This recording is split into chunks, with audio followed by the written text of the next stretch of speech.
Disclaimer. This video is created for educational and informational purposes only. The information shared is based on official notifications and publicly available sources.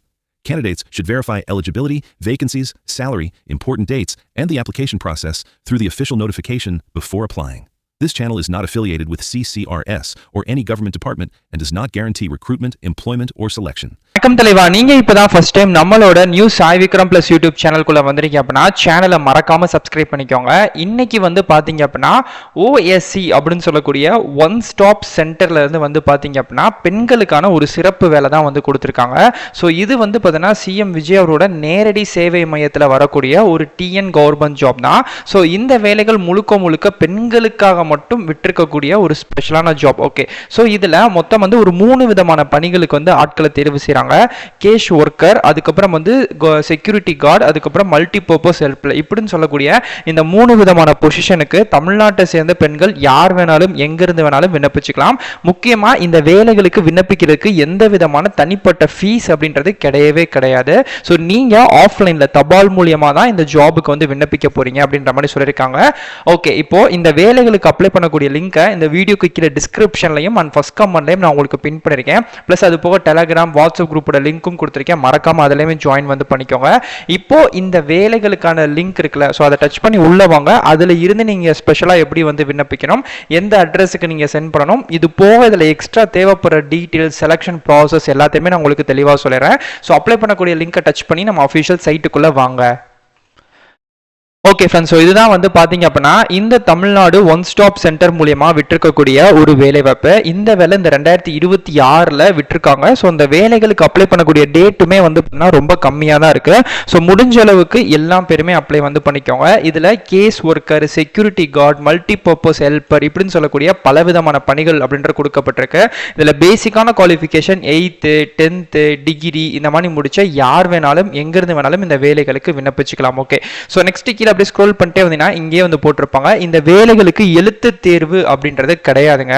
முழுக்க முழுக்க இன்டர்வியூவை base பண்ணி மட்டுமே இந்த வேலைகளுக்கு ஆட்களை தேர்வு செய்யறாங்க. அதிகபட்சமா இந்த வேலைகளுக்கு 18 இருந்து 40 வயசு வரைக்கும், ஒருவேளை நீங்க ஓபிசி கேட்டகரிக்குள்ள வரீங்கன்னா 43 வயசு வரைக்கும், அண்ட் SC/ST கேட்டகரி, விடோ இந்த மாதிரி வரீங்க அப்படின்னா 45 பிளஸ் 50 வயசு வரைக்கும் இந்த ஜாபுக்கு விண்ணப்பிச்சுக்கலாம் அப்படின்ற மாதிரி தான் சொல்லியிருக்காங்க. ஸோ மெயினா இந்த வேலைகளுக்கு அப்ளை பண்றதுக்கான ஃபீஸ் அப்படின்றது சுத்தமா கிடையவே கிடையாது. யார் வேணாலும் எங்கிருந்து வேணாலும் தபால் மூலியமா அட்ரஸ் கொடுத்திருக்காங்க. ஆஃப்லைன்ல நம்ம எப்பயும் போல விண்ணப்பிப்போம்ல, எஸ் சேம் அதே மெத்தட்ல தான் இந்த வேலைகளுக்கு நீங்க விண்ணப்பிக்க போறீங்க. Case worker, security guard, multi purpose helper இப்படின்னு சொல்லக்கூடிய இந்த 3 விதமான பணிகள். ஓகே, இந்த 3 விதமான பணிகளுக்கும் குவாலிஃபிகேஷன் டிஃபர் ஆகுது. நான் அதையுமே சொல்லிடுறேன். ஃபர்ஸ்ட் இப்போ நீங்க கேஸ் ஒர்க்கர் அப்படின்ற வேலைகளுக்கு விண்ணப்பிக்கணும் அப்படின்னா நீங்க ஏதோ ஒரு டிகிரி முடிச்சிருக்கணும். அது எந்த டிகிரியா இருந்தாலும் பரவாயில்ல, ஆர்ட்ஸா இருக்கலாம், சயின்ஸா இருக்கலாம், இல்ல இன்ஜினியரிங்கா இருக்கலாம், இல்ல ஆர்கிடெக்டா இருக்கலாம், பிளஸ் அக்ரிகல்ச்சரா இருக்கலாம். ஏதோ ஒரு டிகிரி முடிச்சிருக்கீங்க, மெடிக்கல் தவிர்த்து நீங்க எந்த ஒரு டிகிரி முடிச்சிருந்தாலும் அப்ளை பண்ணிக்கலாம். அதே மணிக்கு நீங்க பிஜி முடிச்சிருந்தாலும் எலிஜிபிள் தான், அதே மணிக்கு நீங்க யூஜி முடிச்சிருந்தாலும் எலிஜிபிள் தான். ஓகே, நெக்ஸ்ட் ரெண்டாவதா இருக்கக்கூடிய செக்யூரிட்டி கார்டு. ஓகே, இந்த வேலைகளுக்கு 10th கட்டாயமா பாஸ் பண்ணிருக்கணும் அப்படின்ற மாதிரி சொல்லியிருக்காங்க. அதுக்கப்புறம் மல்டி பர்பஸ் ஹெல்ப்பர், இது கிட்டத்தட்ட ஆஃபீஸ் அசிஸ்டன்ட் கேட்டகரி அப்படின்னால 8th பாஸ் பண்ணிருக்கணும். தமிழ் நல்லா எழுத பேச படிக்க தெரிஞ்சிருக்கணும். பிளஸ் அது போக ஒரு ஆஃபீஸ், ஒரு கவர்மெண்ட் ஆஃபீஸ் எப்படி சர்க்கிள் ஆகும், அதுல என்ன மணி ஜாப்ஸ்லாம் இருக்கும், அதுல என்ன மணி வேலைகள்லாம் இருக்கும், பிளஸ் அந்த ஆஃபீஸ்ல ஃபைல்ஸ்லாம் நம்ம கரெக்டாக மெயின்டைன் பண்றது, ஒரு ஆஃபீஸ் நார்மலா மூவ் பண்றதுக்கு தேவையான விஷயங்கள்லாம் இந்த ஜாப்ல பண்ண போறீங்க. ஸோ முழுக்க முழுக்க இது ஒரு பெண்களுக்கான ஸ்பெஷல் ஜாப் அப்படின்னால யார் வேணாலும் விண்ணப்பிச்சுக்கலாம். மெயினா பாத்தீங்க அப்படின்னா ஒருவேளை நீங்க விடோவா இருக்கீங்க, அதே மாதிரி வேலை வாய்ப்பு சான்றிதழ்லாம் வாங்கி நீங்க ரொம்ப நாள் பாத்தீங்க அப்படின்னா சீனியர்லாம் மெயின்டைன் பண்றீங்க அப்படின்னா நீங்க எல்லா பேருமே இந்த ஜாபுக்கு தாராளமா விண்ணப்பிச்சுக்கலாம். ஓகே, நெக்ஸ்ட் இதுக்கான பேசிக் சேலரி கவர்மெண்ட் அடிப்படையாக கொடுத்துருக்கக்கூடிய சம்பளத்தை நான் சொல்றேன். அலோன்ஸ் நான் சேர்க்கல. ஸோ அலோன்ஸ் அப்படின்றது உங்களுக்கு ஜாப்ல சேரும்போது அது தனியாக இருக்கும். இது ஒன்லி சேலரி மட்டும் நான் சொல்றேன். ஆனால் அலோன்ஸ் அப்படின்றமே தனியாக இருக்கும். ஸோ அது உங்களுக்கு வேலையில் சேரும்போது தனியாக இருக்கும், அதை நீங்க பார்த்துக்கலாம். ஓகே, ஸோ இப்போ சம்பளம் மட்டும் அப்படின்றது கேஸ் ஒர்க்கர் வேலை வாய்ப்புகளுக்கு 18,800 வரைக்கும் இருக்கும். செக்யூரிட்டி கார்டுக்கு 12,000, மல்டி பர்பஸ் ஹெல்ப்பருக்கு 10,000 இருக்கு. பிளஸ் இது போக உங்களுக்கான அலோன்ஸ் அப்படின்றதுமே இருக்கு. ஓகே, அதை பார்த்துக்கலாம். நெக்ஸ்ட் ஏஜ் லிமிட் நான் ஏற்கனவே சொல்லிட்டேன், 40+ வரைக்கும் நீங்க விண்ணப்பிச்சுக்கலாம். அப்ளிகேஷன் ஃபீஸுமே எதுவுமே கிடையவே கிடையாது. செலக்ஷன் ப்ராசஸ் வந்து எப்படின்னா, நீங்க அப்ளை பண்ண போறீங்க, அதுல இருந்து வெரிஃபை பண்ணி வீட்டுக்கு வந்து லெட்டர், நீங்க எந்த அட்ரஸ் வந்து ஃப்ரம்ல வந்து போடுறீங்களோ அந்த அட்ரஸ்க்கே திருப்பி வந்து இன்டர்வியூக்கான கவர்மெண்ட் கால் லெட்டர் அப்படின்னு சொல்லுவாங்க, அந்த இன்டர்வியூக்கான கார்டு வந்து வரும். ஓகே, ஸோ அந்த இன்டர்வியூக்கான லெட்டரை நீங்க வந்து எடுத்துக்கிட்டு, ஸோ அந்த இன்டர்வியூ எப்போ, எந்த டேட், எந்த டைம், எந்த பிளேஸ் நடக்குதுன்ட்டு ஒரு 10 to 1 வீக்குக்கு முன்னாடியே உங்களுக்கு வந்து சொல்லிடுவாங்க, இந்த டேட் இந்த டயத்தில் வந்து நடக்குது அப்படின்ட்டு. ஸோ அந்த தபாலுமே வந்துடும். ஸோ அதை வச்சுட்டு நீங்கள் நேரடியாக போயிட்டு இந்த இன்டர்வியூவில் கலந்துக்கலாம். ஸோ நீங்கள் நேரடியாக போகும்போது உங்கள் அப்ளிகேஷன் டாக்குமெண்ட்ஸ், எக்ஸாம்பிளுக்கு வந்து 10th இருக்கலாம், இல்லை 12th டிகிரி, ஆதார், அப்புறம் ரேஷன் கார்டு ஜெராக்ஸு, சாதி சான்றிதழ் இதெல்லாமே இருக்குல்ல, இது எல்லாத்தோட ஒரிஜினலும் ப்ளஸ் வந்து பாஸ்போர்ட் சைஸ் ஃபோட்டோ, இதோட ஒரு செட்டு ஜெராக்ஸ், அதை வந்து நீங்கள் நேரடியாக போகும்போது இன்டர்வியூக்கு போகும்போது கட்டாயமாக கொண்டு வந்திருக்கணும் அப்படின்றத சொல்லியிருக்காங்க. ஸோ கீழேயுமே உங்களுக்கு அதான் சொல்லியிருக்காங்க, நான் சொன்ன எல்லா டாக்குமெண்ட்ஸுமே வந்து இருக்குது அப்படின்ற மாதிரி சொல்லியிருக்காங்க.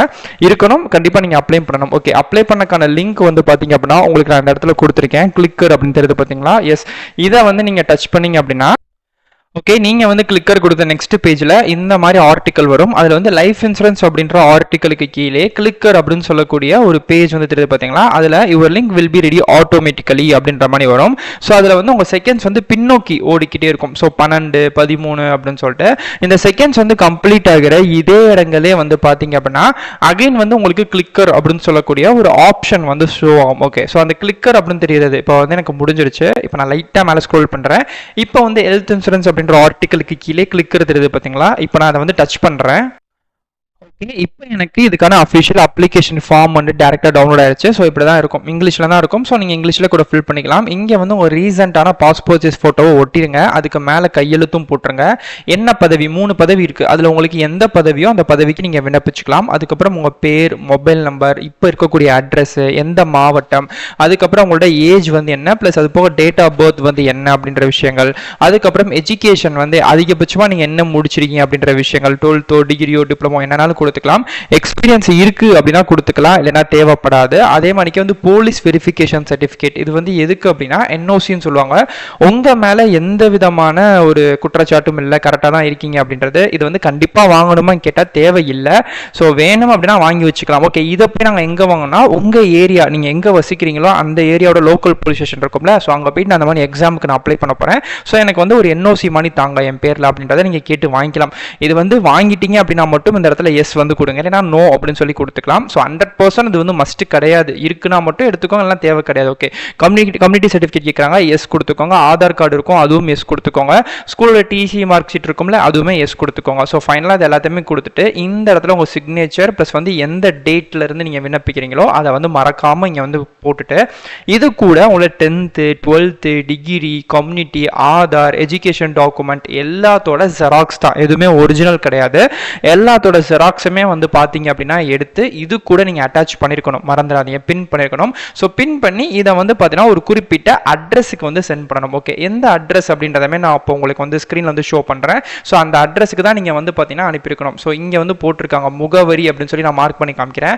மாவட்ட சமூக நல அலுவலர், மாவட்ட சமூக நல அலுவலகம், அரையன் 126 முதல் தளம், மாவட்ட ஆட்சியரகம், சேலம் அப்படின்னு சொல்லி உங்களுக்கான ஒரு பின்கோடு அட்ரஸ் இருக்குது பார்த்தீங்களா? இந்த அட்ரஸுக்கு தான் நீங்கள் வரக்கூடிய ஆகஸ்ட் முடிவுக்குள்ள, இறுதி தேதிக்குள்ள நீங்க வந்து விண்ணப்பிச்சிருக்கணும் அப்படின்ற மாதிரி சொல்லியிருக்காங்க. ஸோ இதுதான் அதுக்கான அஃபிஷியல் டீடைல். ஒருவேளை நீங்க சேலத்திலே இருக்கீங்க அப்படின்னா நீங்க நேராவே போயிட்டு வந்து கொடுத்துக்கலாம். எங்க இருக்கும்னா கலெக்டர் ஆஃபீஸ்ல தான் வந்து பாத்தீங்க அப்படின்னா இதுக்கான சமூக நல அலுவலகம் வந்திருக்கும். ஸோ அவங்களே சொல்லியிருக்காங்க மாவட்ட ஆட்சியர் வளாகம் அப்படின்ட்டு. ஸோ நீங்க நேரடியாக போய் கொடுத்துக்கலாம், இல்லை நீங்க மற்ற மாவட்டம் அப்படின்னா போஸ்ட் மூலியமா விண்ணப்பிச்சுக்கலாம். ஸோ இதுதான் இதுக்கான அஃபிஷியல் டீடைல். உங்களுக்கு வேற டவுட் இருக்கு அப்படின்னா கண்டிப்பா கமெண்ட் பண்ணுங்க, நான் கண்டிப்பா ரிப்ளை பண்றேன். ஒரு நல்ல வேலை வாய்ப்புகள் தான், பெண்களுக்கு சிறப்பாக விட்டுருக்காங்க. ஸோ யார் வேணாலும் விண்ணப்பிச்சுக்கலாம். உங்களுக்கு வேற ஏதாச்சும் டவுட் இருக்கு அப்படின்னா கண்டிப்பா கமெண்ட் பண்ணுங்க, நான் கண்டிப்பா ரிப்ளை பண்றேன்.